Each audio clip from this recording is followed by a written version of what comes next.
Gulistan news में हूं आपके साथ आयुषी प्रधान और वक्त हो चला है आज की 100 बड़ी खबरों का। तो चलिए बुलेटिन की शुरुआत करते हैं बिना किसी देरी के।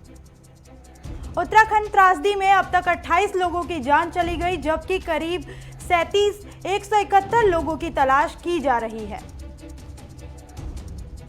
तपोवन में सुरंग में अभी कुछ लोगों के फंसे होने की आशंका है, जिन्हें निकालने के लिए दिन रात रेस्क्यू ऑपरेशन चलाया जा रहा है। टनल में अभी 30 से ज्यादा लोग फंसे हुए हैं। इन्हें निकालने के लिए सेना, आईटीबीपी, एनडीआरएफ, एसडीआरएफ की टीमें लगी हुई हैं। मुख्यमंत्री त्रिवेंद्र सिंह रावत ने जोशमठी में आईटीबीपी अस्पताल में जाकर घायलों से मुलाकात की और उनका हाल चाल जाना। वहीं मुख्यमंत्री त्रिवेंद्र सिंह रावत ने प्रभावित क्षेत्रों का हवाई सर्वेक्षण किया और स्थिति का जायजा लिया। मुख्यमंत्री योगी आदित्यनाथ ने अपने आवास पर चमोली में ग्लेशियर टूटने की घटना पर उच्च स्तरीय बैठक की। बैठक में सीएम ने आपदा में हर संभव सहायता देने का निर्देश दिया। उत्तराखंड त्रासदी में मारे गए यूपी के लोगों के लिए योगी सरकार ने मुआवजे का ऐलान किया है। मृतकों के परिजनों को सीएम कोष से 2-2 लाख रुपए मुआवजा दिया जाएगा। यूपी के 3 मंत्री उत्तराखंड के दौरे पर जाएंगे और चमोली त्रासदी का जायजा करेंगे। राज्यसभा के 4 सांसदों की विदाई पर पीएम मोदी ने गुलाम नबी आजाद के कार्यकाल को सराहा और गुलाम नबी आजाद को अपना प्रिय मित्र बताया। इस दौरान पीएम मोदी आतंकी घटना को याद करते हुए भावुक हो गए। पीएम ने जम्मू कश्मीर में आतंकी हमले की घटना का जिक्र करते हुए कहा कि गुलाम नबी आजाद ने उस दिन उनको फोन किया और वह फोन पे बहुत रो रहे थे। प्रधानमंत्री नरेंद्र मोदी ने कहा कि गुलाम नबी आजाद दल के साथ देश की भी सोचते हैं, उनकी जगह भरना मुश्किल होगा। 26 जनवरी को दिल्ली में हुई हिंसा के मुख्य आरोपी दीप सिद्धू को दिल्ली पुलिस ने गिरफ्तार कर लिया है। 26 जनवरी के बाद से मुख्य आरोपी दीप सिद्धू फरार था, जिस पर पुलिस ने 1 लाख रुपए का इनाम रखा था। प्रधानमंत्री के आंदोलन जीवी वाले बयान को किसानों ने अपमान बताते हुए कहा कि ये आंदोलन ही थे जिनकी वजह से इस देश को आजादी मिली। कृषि कानूनों के खिलाफ किसानों के आंदोलन का आज 76वां दिन है। किसान कृषि कानूनों को रद्द करने की मांग पर अड़े हुए हैं। कांग्रेस के पूर्व अध्यक्ष राहुल गांधी लोकसभा में आज राष्ट्रपति के अभिभाषण पर बोलेंगे। वे किसान आंदोलन और कृषि कानूनों को लेकर भी अपनी बात रखेंगे। वहीं कल प्रधानमंत्री नरेंद्र मोदी लोकसभा में राष्ट्रपति के अभिभाषण पर जवाब देंगे। बिहार में आज नीतीश कैबिनेट का विस्तार। राज्यपाल फागू चौहान नए मंत्रियों को शपथ दिला रहे हैं। नीतीश मंत्रिमंडल में कुल 17 मंत्री पद और गोपनीयता की शपथ ली, जिसमें बीजेपी कोटे से 9 और जेडीयू कोटे से 8 विधायक मंत्री बने हैं। बीजेपी अध्यक्ष जेपी नड्डा आज पश्चिम बंगाल का दौरा करेंगे और वहां 2 परिवर्तन यात्राओं को हरी झंडी दिखाएंगे। इसके अलावा जेपी नड्डा कई कार्यक्रमों में शिरकत करेंगे और झारग्राम में एक जनसभा को भी संबोधित करेंगे। उत्तर प्रदेश की योगी सरकार 22 फरवरी को बजट पेश करेगी। यह योगी सरकार का 5वां और आखिरी पूर्ण बजट होगा। शिवसेना ने अपने मुखपत्र सामना में अमित शाह पर तंज कसते हुए कहा कि आपसे तो कोकड़ के भूत भी नहीं डरते। शिवसेना ने कहा कि देश के समक्ष कई गंभीर समस्याएं हैं और गृह मंत्री को उन समस्याओं को हल करने की ओर ध्यान देना चाहिए। प्रधानमंत्री नरेंद्र मोदी ने अमेरिकी राष्ट्रपति जो बाइडेन से फोन पर बात की। इस दौरान दोनों नेताओं के बीच कई मुद्दों पर चर्चा हुई। प्रधानमंत्री ने खुद ट्वीट करके यह जानकारी दी। पीएम मोदी ने बताया, हमने सामरिक क्षेत्रीय मुद्दों समेत साझा प्राथमिकताओं पर चर्चा की। तेलंगाना में एक बैठक में सर्वसम्मति से राहुल गांधी को कांग्रेस अध्यक्ष बनाए जाने को लेकर एक प्रस्ताव पारित किया गया है। प्रधानमंत्री नरेंद्र मोदी 10 फरवरी को शाम 6:30 बजे वीडियो कॉन्फ्रेंसिंग के जरिए वर्ल्ड सस्टेनेबल डेवलपमेंट समिट 2021 का उद्घाटन करेंगे। पिछले 24 घंटों में कोरोना के 9,110 मामले सामने आए और वहीं 78 लोगों की मौत हो गई है। भारत में कोरोना के पॉजिटिव मामलों की संख्या 1,08,47,304 पहुंच गई है। इनमें से 1,55,158 लोगों की मौत हो चुकी है। वहीं देश में अब तक कुल 62,59,008 लोगों को कोरोना वायरस की वैक्सीन लगाई जा चुकी है। यूपी के जौनपुर में ट्रक और पिकअप की जबरदस्त भिड़ंत हो गई। इस हादसे में 6 लोगों की मौत हो गई जबकि लोग घायल हो गए। दिल्ली के मुख्यमंत्री अरविंद केजरीवाल की बेटी ऑनलाइन फ्रॉड का शिकार हो गई। सीएम की बेटी एक पुराने सोफे को ऑनलाइन बेच रही थी। इस क्रम में ठगों ने उनसे 34,000 रुपए ठग लिए। अरुणाचल प्रदेश में भूकंप के झटके महसूस किए गए। रिक्टर स्केल पे भूकंप की तीव्रता 2.3 मापी गई है। दिल्ली में एक बार फिर मौसम का मिजाज बदल गया है। सुबह के वक्त कोहरे की चादर से लिपटी हुई है। दिल्ली के पालम इलाके में 0 विजिबिलिटी दर्ज की गई है। वहीं सफदरजंग में 200 मीटर विजिबिलिटी दर्ज की गई है।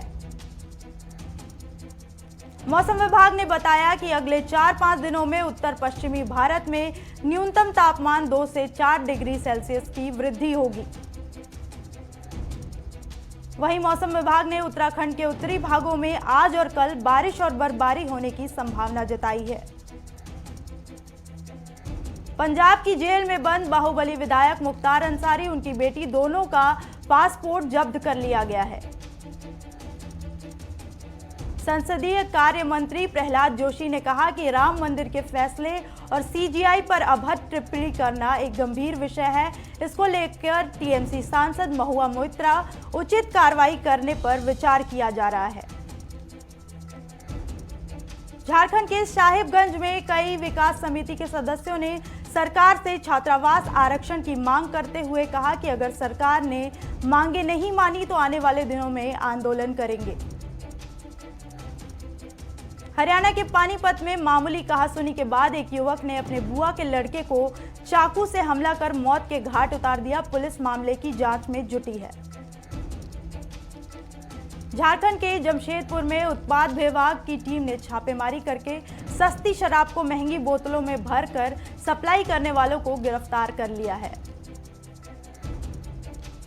राजस्थान के सादुलपुर में किसान आंदोलन के समर्थन में ट्रैक्टर और बाइक रैली निकालकर ग्रामीणों ने सड़क जाम कर दी है और कानून वापस लेने की मांग की। मुजफ्फरनगर में जंगलों से पेड़ काटने वाले गिरोह के 4 सदस्यों को पुलिस ने गिरफ्तार कर लिया है। साथ ही चारों को लाख पेड़ सहित ट्रैक्टर ट्रॉली भी बरामद की गई है। मुजफ्फरनगर में बेखौफ बदमाशों ने एक व्यापारी से 4 लाख की लूट के साथ ही स्कूटी भी लूट ली है। घटना से पुलिस विभाग में हड़कंप मच गया है। मुजफ्फरनगर में पुलिस ने अवैध गांजा के साथ 5 आरोपियों को गिरफ्तार कर लिया है। सभी आरोपियों से पूछताछ के बाद जेल भेज दिया गया है। मुजफ्फरनगर में संगठन विस्तार को लेकर हिंदू जागरण मंच की बैठक में लव जिहाद जैसे मुद्दों पर चर्चा की गई। साथ ही संगठन विस्तार को लेकर जरूरी दिशा निर्देश दिए गए हैं। हरियाणा के बीजेपी अध्यक्ष ओम प्रकाश धनखड़ ने विपक्ष पर निशाना साधते हुए कहा कि विपक्ष किसानों की नहीं, उनकी आड़ में राजनीतिक लड़ाई लड़ रहा है। हरियाणा के कृषि मंत्री ने कांग्रेस पर कई आरोप लगाते हुए कहा कि कांग्रेस किसानों के जरिए लोकतांत्रिक व्यवस्था को नुकसान पहुंचाना चाहती है। बिहार के अररिया में पुलिस ने शव को पोस्टमार्टम के लिए भेज दिया है।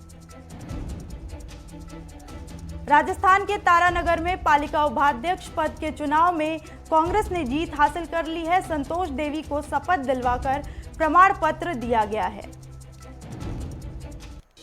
एमपी के बालाघाट में पानी के संकट से गुजर रही महिलाओं ने जलाशय विभाग के खिलाफ प्रदर्शन कर नाराजगी जताई है।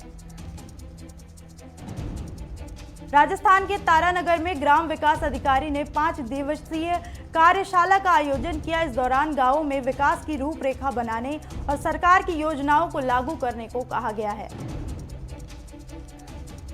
तारानगर में निजी और सरकारी स्कूलों में 6 से 8वीं तक की कक्षाएं शुरू हो गई हैं। स्कूलों में कोरोना गाइडलाइन का पालन किया जा रहा है। झारखंड के बहरवाड़ा में भीषण हादसे में 2 युवकों की मौत पर हो गई है। शव को पोस्टमार्टम के लिए भेज दिया गया है। जमशेदपुर में सड़कों पर हो रही दुर्घटनाओं पर नियंत्रण की मांग करते हुए ह्यूमन वेलफेयर ने जिला उपायुक्त कार्यालय सौंपा है। जमशेदपुर के सड़क बनाने की मांग को लेकर जमशेदपुर उपायुक्त को ज्ञापन सौंपा गया है और कहा गया है कि मांग पूरी नहीं होने पर लोग सड़क पर उतरकर आंदोलन करेंगे।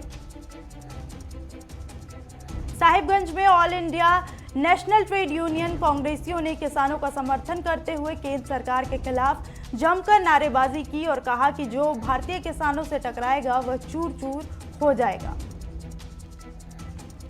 बिहार के सुपौल में 2 दिवसीय दिव्यांग शिविर का आयोजन किया गया।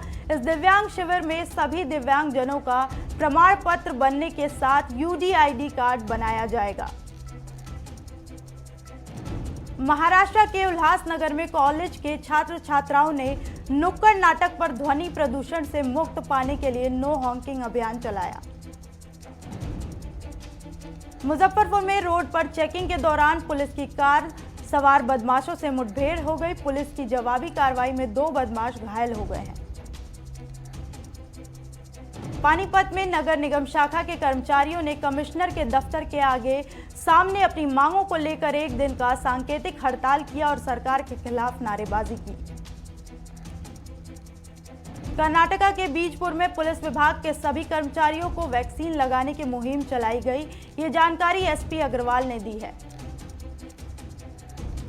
जालंधर के केयर मैक्स हॉस्पिटल में एक मरीज की मौत पर उसके परिजनों ने डॉक्टर पर गैर जिम्मेदारी का आरोप लगाया। पुलिस मामले की जांच कर रही है।